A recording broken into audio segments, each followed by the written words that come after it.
సత్యవాక్యము సంతలో దులిపి బోధకులు దొరల భత్యములపై భ్రాంతులు నిలిపి. ఇప్పుడు మార్చి పాడాలా? బోధకులు మనుషుల దయను పొందగోరి. ఇప్పుడు పాడతా. సత్యవాక్యము సంతలో దులిపి బోధకులు జనుల దయలను పొందను గోరి. సత్యవాక్యము సంతలో దులిపి బోధకులు జనుల దయను పొందగను గోరి.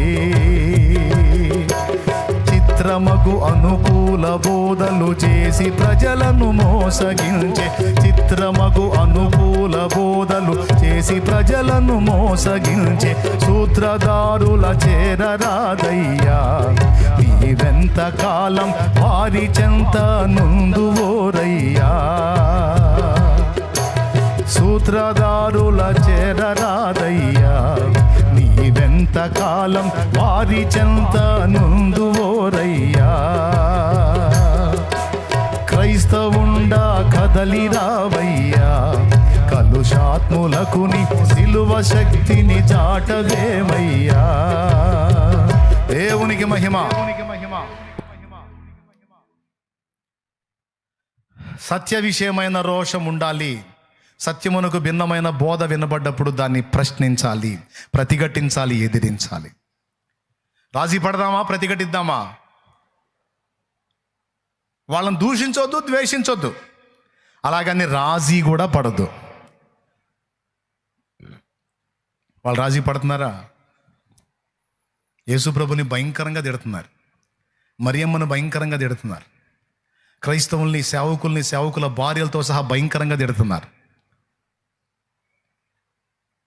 ఎంత మూర్ఖంగా ఉన్నారంటే అంత మూర్ఖంగా ఉన్నారు.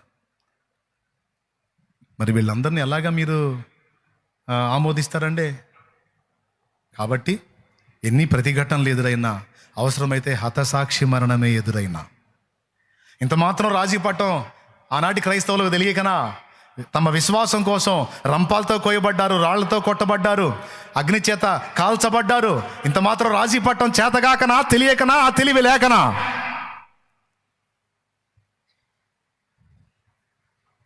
ఈరోజు ఈ భ్రష్ట బోధకులు లేచి ఇలాంటి విషయాలన్నింటినీ కూడా తెర మీదకి తీసుకొచ్చి అందరికీ తప్పుడు మాదిరిస్తున్నారు. వీళ్ళని అనుసరించే వాళ్ళంతా భ్రష్టులు అవటం ఖాయం, భ్రష్టు పట్టడం ఖాయం, నాశనం అవటం ఖాయం, నరకాగ్నికి వెళ్ళటం ఖాయం. దయచేసి ఇటు బోధలను విశ్వసించక తిప్పికొట్టమని, ఎదిరించమని, ప్రశ్నించమని మీ అందరికీ ప్రేమతో చెప్తున్నాను. మనమందరం అలాంటి వాళ్ళమై ఉండాలనేది దేవుని చిత్తమని మీకు బైబిల్లో చూపించాను.